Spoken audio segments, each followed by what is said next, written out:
모차르트는 세기의 신동으로 널리 알려져 있습니다. 천재를 얘기할 때 매번 언급되는 대표적인 인물입니다. 하늘에서 떨어지는 영감을 머릿속으로 받아 적는 모습, 바로 그의 이미지는 영감, 천재의 대표적인 사례가 됩니다. 제프 콜린의 재능은 어떻게 단련되는가? 라는 책을 보면 모차르트의 아버지는 당시의 유명한 작곡가이며 연주자였습니다. 그는 3살 때부터 모차르트를 3살 무렵부터 혹독하게 연습을 시켰다 합니다. 모차르트는 오랜 숙련의 시간을 거치고 나서 작곡 및 피아노 신동이라는 타이틀을 얻었고 이러한 전설은 현대에도 이어지고 있습니다. 이러한 모차르트의 어린 시절을 알아버린 우리는 그를 어떻게 불러야 할까요? 흔히 말하는 천재라고 불러야 할까요? 아니면 연습에 의한 후천적 노력파라고 해야 할까요? 어찌되었든 당시에는 그런 훈련을 통한 이런 천재가 드물었습니다. 하지만 모차르트의 피아노 수준을 현대 어린이들의 피아노 수준과 비교하면 모차르트가 아주 특출난 것은 아니라고 합니다. 제가 잠깐 이야기해드리고 싶은 게 있는데 엊그제 제가 영화 시사회를 다녀왔습니다. 당첨돼서 자랑하는 건 아니고요. 엔니오 모리꼬네라는 유명한 작곡가이자 뮤직 감독이 있습니다. 그분이 어릴 때부터 아버지가 재즈 트럼펫 연주자였는데요. 그분은 아빠의 혹독한 훈련이라기보다는 그 아버지가 바로 외벌이였다고 합니다. 그러니까 자신이 아이들을 키우려면 자신이 아플 때 자신의 큰아들 바로 엔니오 모리꼬네가 그 트럼펫 연주를 도맡아서 이제 너도 벌이를 해라. 내가 아플 땐 네가 벌이를 해라. 이런 의미에서 계속 학교를 보내서 아니면 학원을 보내서 연습을 계속 혹독하게 시켰다 합니다. 그래서 어린 엔니오가 입이 부르터도 시험을 봐야 하고 연습을 해야 하고 너무 피곤한데 계속 다녔던 그런 거를 보았는데 바로 이런 수준의 연습을 한 것이 아닐까라고 생각이 듭니다. 다시 이어갈게요. 재능은 머릿속 어디에 있을까요? 자, 기억이라는 단어를 한번 떠올려 볼까요? 머릿속 두뇌의 기억, 어디에 저장되어 있는 걸까요? 근데 기억은 하나의 세포라기보단 세포의 연결고리랍니다. 서로 연결되어 함께 발화될 때 하나의 기억이 만들어집니다. 즉, 뇌세포의 연결 시냅스가 바로 기억의 실체라는 건데, 그럼 이 기억이 단기에서 장기로 넘어가려면 어떻게 해야 할까요? 자, 쉽게 가르쳐 드립니다. 사과, 바로 애플은 다른 말처럼 보이는데요. 영어와 한글이죠. 하지만 우리가 머릿속에 떠오르는 그 심상어는 똑같습니다. 상당 부분 같은 시냅스를 공유하기에 우리는 애플이라는 단어를 보면 사과의 심상을 떠올리게 되고 또 애플에는 사람들 개개인마다 일정 부분 다른 심상과 공유된 세포도 있을 수 있습니다. 만약에 사과를 먹고 아팠던 경험 또는 사과를 매일 깎아주시던 할머니의 기억이 함께 공유되고 있기도 합니다. 아기가 처음 말을 배울 때 엄마, 아빠를 배우고 아니 그보다 더 맘마, 빠빠를 배웁니다. 그때 이를 정확히 배우고 나서 더 정교한 여러가지 단어를 배워 나갑니다. 음악도 비슷합니다. 도와 레의 차이를 인식해야 도와 도 샵 음을 따로 인식할 수 있습니다. 도와 레의 시냅스를 이용하여 배우고 도와 레는 더 정교해져서 도와 도 샤프를 구분할 수 있는 시냅스로 정교해지게 됩니다.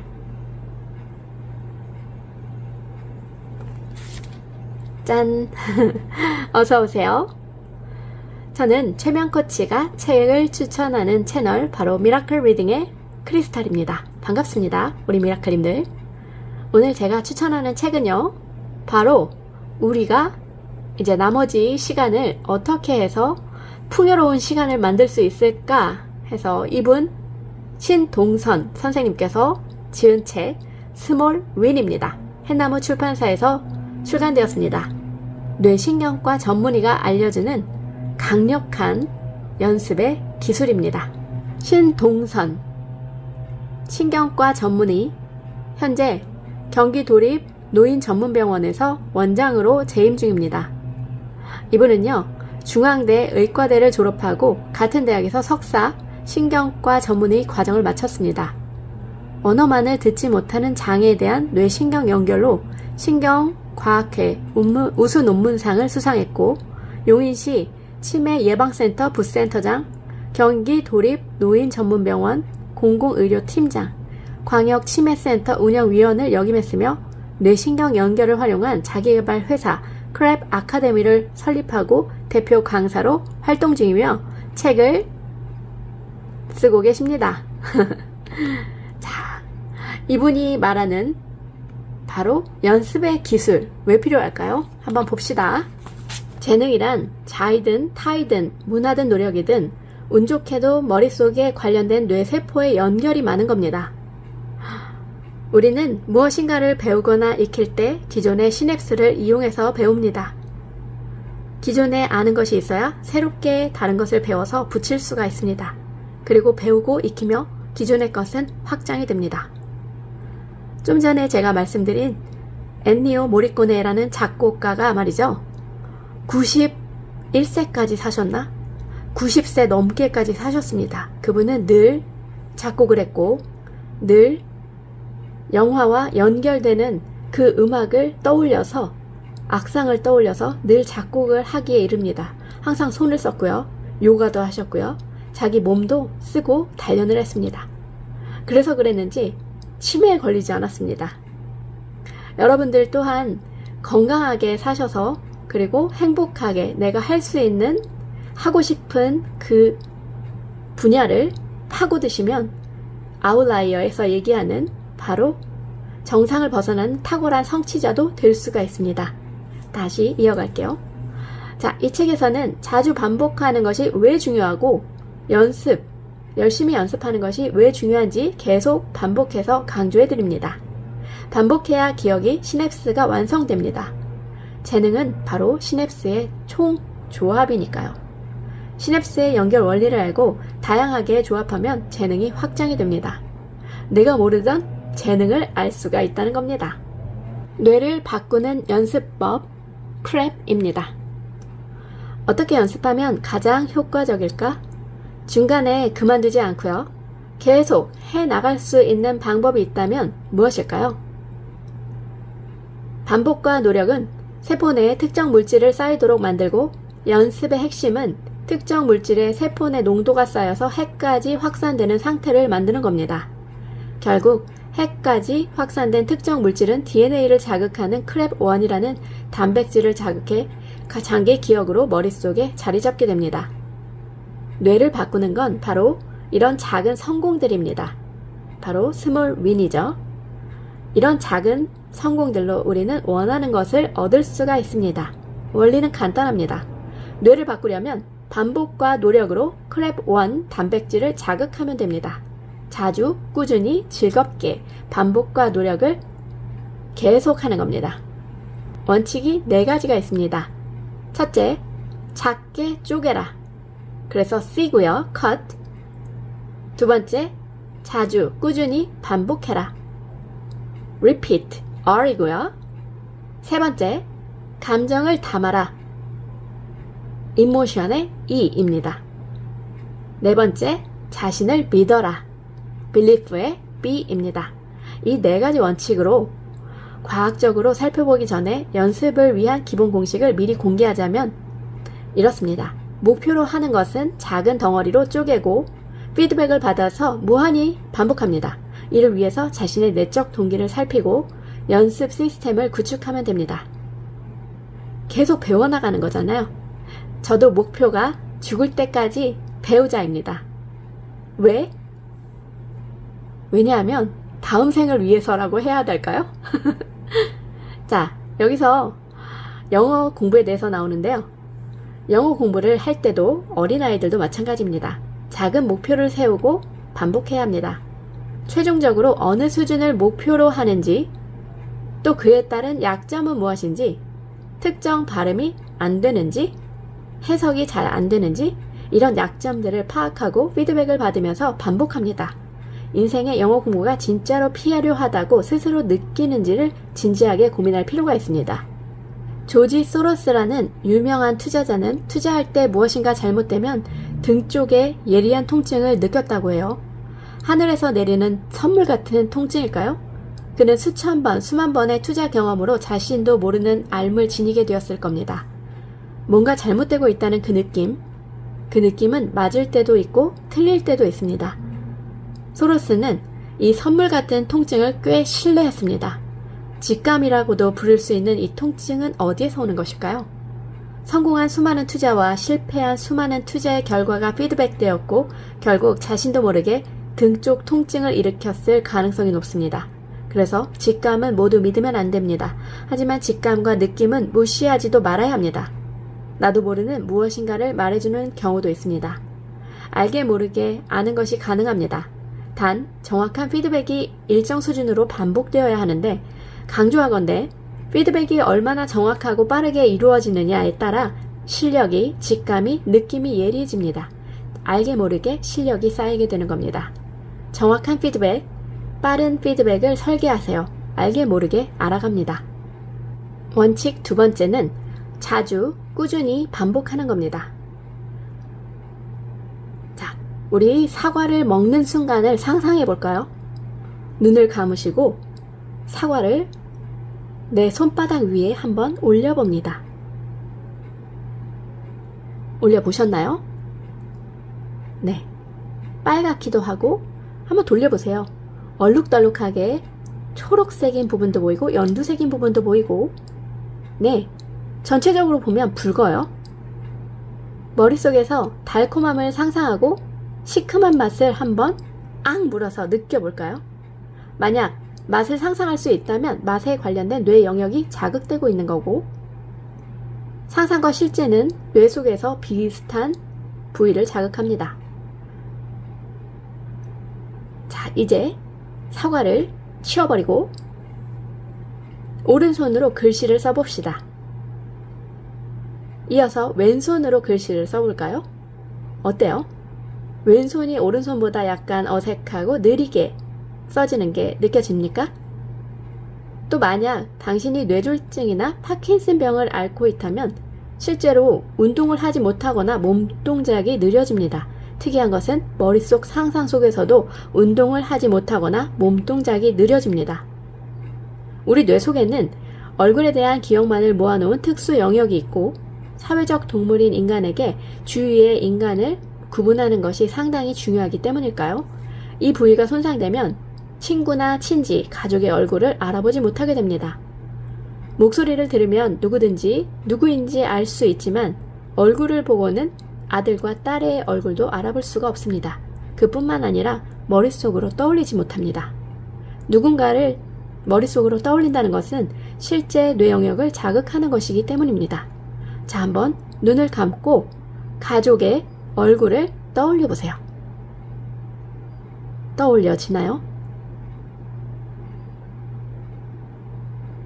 머릿속 얼굴이 모여있는 부위를 자극해 그 사람의 얼굴 시냅스가 자극되고 있는 그 순간입니다. 머릿속 동작은 뇌 속에서 거의 같은 부위를 자극합니다. 즉, 같은 시냅스를 사용합니다. 더 나아가서 자극이 반복되면 연결되고 단단해지는 것을 기억하세요. 여러 번 반복하다 보면 어느 순간 모든 덕목을 무의식적으로 실천하고 있는 자신의 모습을 발견할 수가 있습니다. 바로 이것은 의식이 쌓여서 무의식적 능력으로 옮겨가는 결과입니다. 처음에 아기는 비틀거리며 걷죠. 걷고 나면 조금 빠르게 뛰려고 합니다. 그리고 나서 공을 차려고 합니다. 더 멀리 차려고 합니다. 목표를 위해 작은 목표를 처리해야 하는 순간, 작은 목표는 어느 순간 쉬운 일이 됩니다. 거의 무의식적으로 수준의 자동화가 일어납니다. 공을 보고, 인식하고, 공을 똑바로 맞추고 차는데 그게 바로 무의식 수준으로 가게 됩니다. 더불어서 작은 목표의 수준은 현재의 수준을 살짝 넘는 수준이어야 합니다. 성공 확률이 50% 정도가 적당합니다. 세 번째 원칙, 감정을 담아라. 수많은 자기 개발서들이 이렇게 얘기하죠. 감정을 즐겁게 하는 상상을 자주 반복하세요. 비전 보드를 만들어 보세요. 비전 보드는 큰 도화지에 되고 싶고 이루고 싶은 이미지를 오려 붙이거나 글로 써서 붙여 넣는 겁니다. 자, 위에서 이야기한 꿈 이루는 방법은 경험적이고 당연하다고 느껴지는 현상을 재차 확인하는 경우가 많습니다.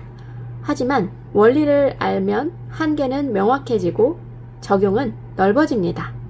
의식할 수 없는 여러 영역이 있습니다.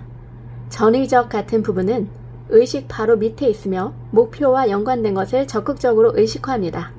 빨간 스포츠카를 산다는 목표를 정했다면 평소에 잘 보이지 않던 빨간 스포츠카가 눈에 보이기 시작합니다.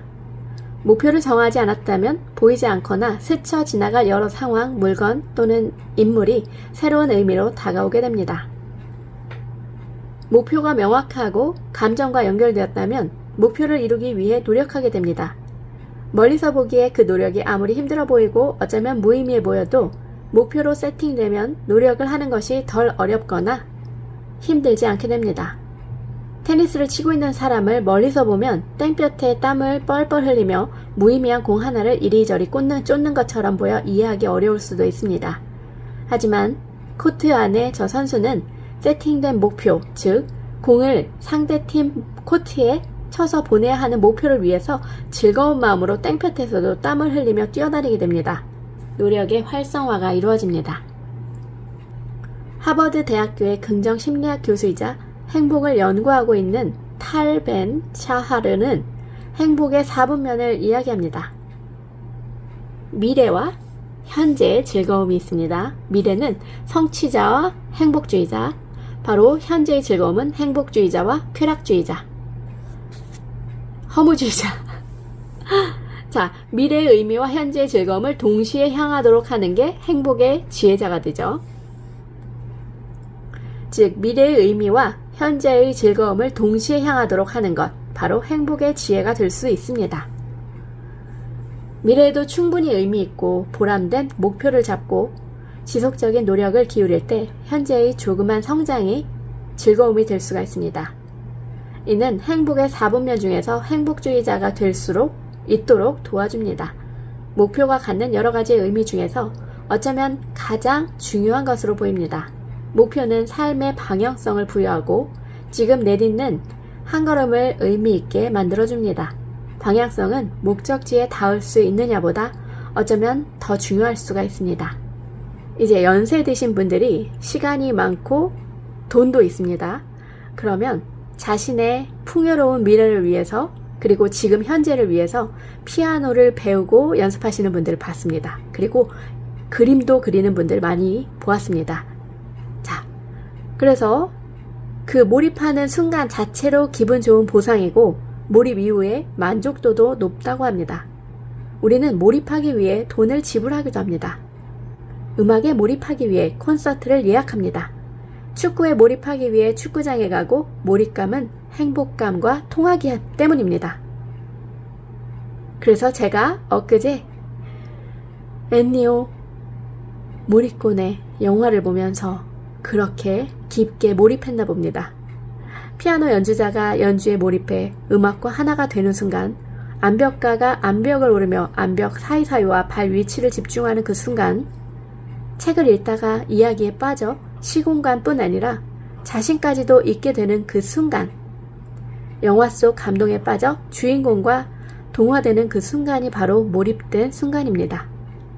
몰입이라는 주제로 세상에 널리 알린 미하이 칙센트미하이 시카고 대학교 교수는 창의성을 연구하다가 몰입에 관심을 갖게 되었습니다.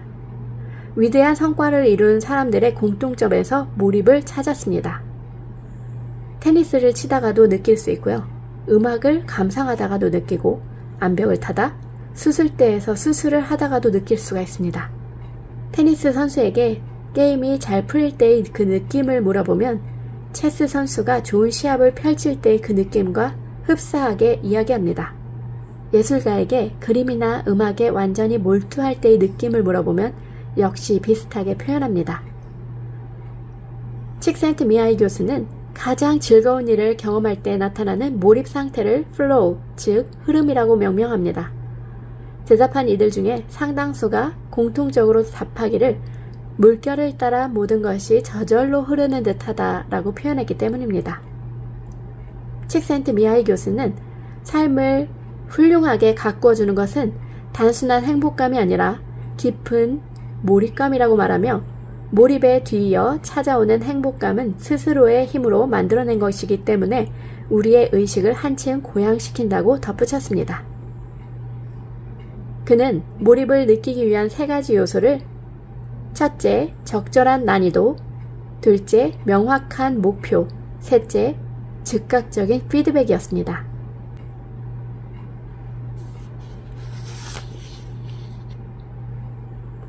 테니스 상대가 너무 약해도 재미가 덜하고 너무 강해도 재미가 덜합니다. 영화 속 악당이 너무 약하면 영화는 긴장감이 덜하고 맥이 빠질 것입니다. 이길 듯 말 듯 온갖 고생을 하더라도 위기를 겪더라도 온 정신을 집중해 목표를 향하는 순간이 바로 보상인 겁니다. 몰입은 과제의 난이도와 실력이 적당하게 어우러져 도전적이면서도 걱정이 없는 심적 상태입니다. 따라서 현재의 경험이 몰입할 수 있는 상태가 되는 겁니다. 어떠한 과제의 몰입감을 느끼기 위해 과제의 난이도를 낮추거나 또는 높여야 합니다. 연습을 하면 실력이 상승해 과제의 난이도가 상대적으로 낮아지는 경우가 있습니다. 이때는 다시 과제의 난이도를 올려 몰입감을 유지할 수 있도록 해야 합니다. 몰입감은 그 자체로 행복감을 느끼도록 하지만 실력 향상에도 매우 중요합니다. 의식이 행위에 대한 것으로 가득 차면 실력이 빠르게 향상이 됩니다. 몰입감을 만들고 유지하는 것도 하나의 실력인 겁니다. 테니스가 재미있는 이유는 상대 코트 안에 공을 떨어뜨리려는 명확한 목표가 있기 때문이라 합니다. 명확한 목표, 바로 이것은 주의를 모으는 힘이 있습니다. 추상적인 목표일지라도 가능하면 만질 수 있고 볼 수 있고 측정할 수 있는 크기의 목표로 구체화하여야 합니다. 명확한 목표는 명확한 측정을 이끕니다. 그래서 명확한 전략을 이끕니다. 목표를 기분 좋게 상상해 보세요. 목표를 머릿속에 세팅하는 겁니다. 목표의 긍정적인 부분을 상상하세요. 이때 중요한 것은 반복과 감정입니다. 반복은 머릿속 시냅스를 만듭니다. 자주자주 꿈과 관련된 것을 떠올려야 합니다. 자주 반복될수록 꿈의 시냅스는 강해지고 단단해집니다. 또한 감정을 가만히 살펴보면 나는 꿈을 왜 쫓아가는가? 꿈을 생각하면 가슴이 설레야 합니다. 생각할수록 마음이 가고 꿈을 이루고 싶은 마음이 깊게 우러나올수록 좋습니다. 하지만 이러한 우러나옴이 저절로 나오는 것은 아닙니다. 꿈에 대한 생각을 자주 반복적으로 하면 꿈 자체가 구동력이 됩니다. 시냅스가 연결되는 겁니다. 머릿속 감정과 반복적으로 연결할수록 목표는 깊게 세팅이 됩니다. 목표를 향해 2가지 생각을 품지 않고 강렬한 한 가지 생각으로 송곳처럼 정렬하게 됩니다. 따라서 목표를 이루게 될 확률이 높아지는 겁니다. 목표 상상하기는 그 자체로 힘이 있습니다. 2가지 관점이 있을 수 있는데 하나는 공부를 열심히 해서 원하는 학교에 합격하는 즐거운 상상이고 또 하나는 공부의 과정 중에 하나인 시험 당일에 긴장하지 않고 시험을 잘 풀고 나오는 것을 상상하는 겁니다.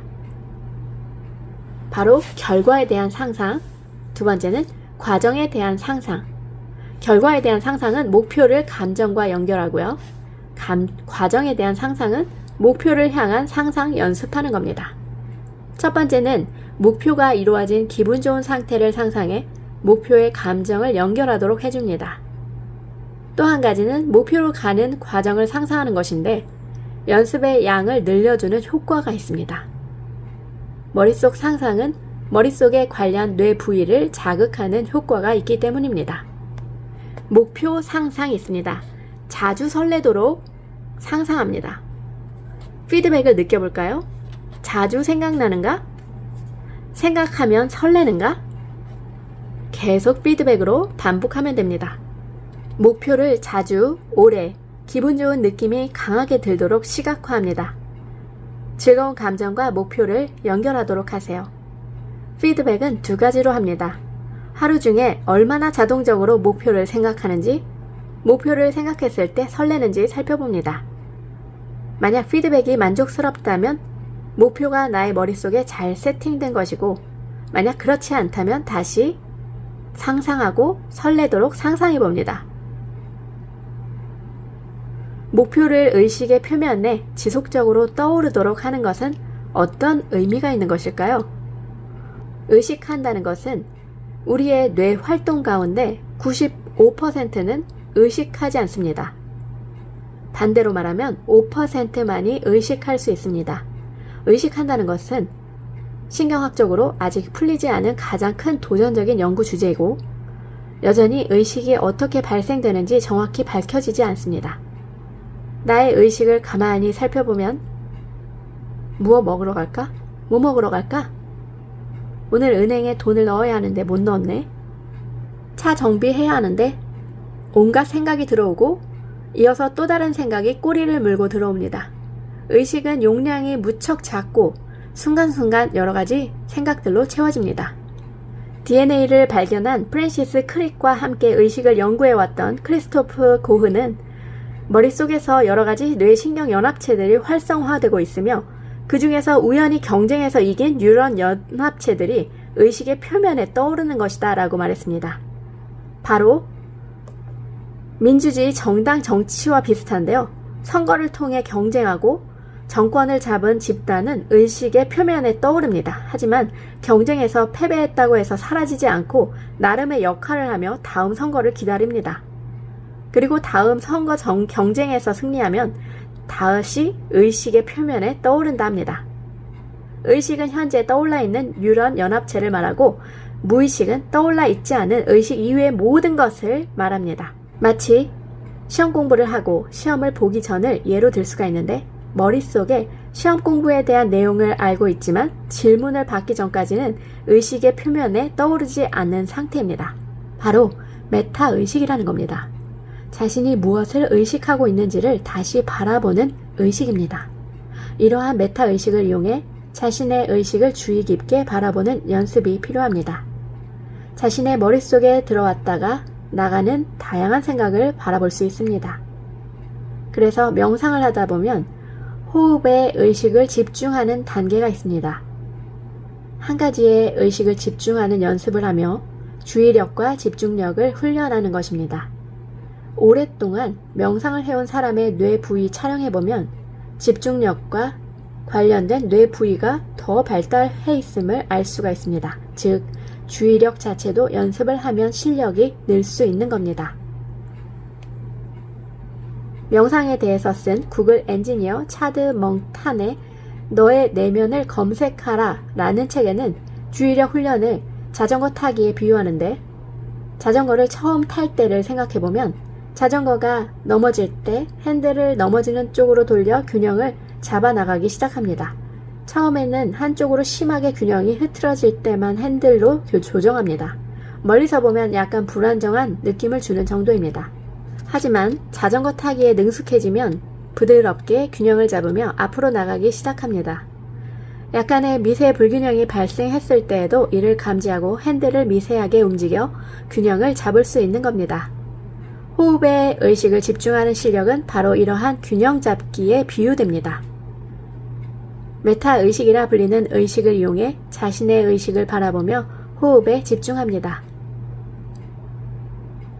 이때 만약 호흡에 집중이 흐트러져 다른 생각을 하고 있으면 메타의식으로 이를 알아채고 부드럽게 다시 호흡에 의식을 돌립니다. 이렇게 지속적으로 호흡에 의식을 유지하게끔 의식의 핸들을 미세하게 조정해 나갑니다. 실력이 나아질수록 점점 호흡에 집중하는 시간이 길어지고 집중의 밀도도 깊어지게 됩니다. 호흡을 통한 집중을 꾸준히 연습하면 여러 가지 집중력과 주의력이 좋아진다고 합니다. 표를 지속적으로 의식화하는 능력은 인생에서 매우 중요합니다. 내가 원하는 만큼 의식을 채워 넣을 수 있다면 행복과 성취로의 방향키를 손에 쥔 셈이 됩니다. 목표를 의식화하면 목표가 감정과 이어지고 목표에 다가가기 위한 여러 가지 아이디어를 얻을 수가 있습니다. 목표를 의식화해야 목표는 힘을 갖게 되고 목표를 향해 몸을 던질 수가 있습니다. 목표가 머릿속을 얼마나 가득 채우는지를 의식적으로 의식해보세요. 목표를 기분 좋고 즐겁고 기쁘게 세팅해야 합니다. 그래서 내 머릿속을, 내 온몸을 목표로 가득 채워보세요. 스몰 윈, 바로 잘게 쪼개어서 그리고 반복하는 내가 원하는 목표를 내 머릿속에 내 삶을 가득 채우는 연습의 기술이 이 안에 들어있습니다. 우리 삶을 좀 더 풍요롭게 하기 위해서 뇌신경과학자 신동선 선생님의 스몰 윈을 적극 추천하는 바입니다. 감사합니다.